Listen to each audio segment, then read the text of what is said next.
Lagay ko na po yung talong. May kamatis na po yan at saka patata sa ilalim para hindi po siya masunog. At kung maubusan ng masyado,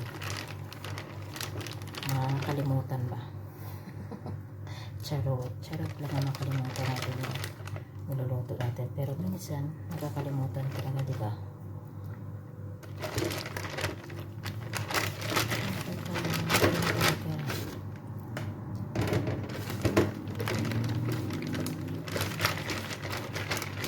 Ito yung tinatawag na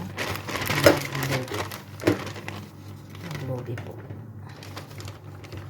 Tapos ilagay ko na yung manok, mga lodi. Ilagay ko na po siya. Ayan. Ganyan lang po.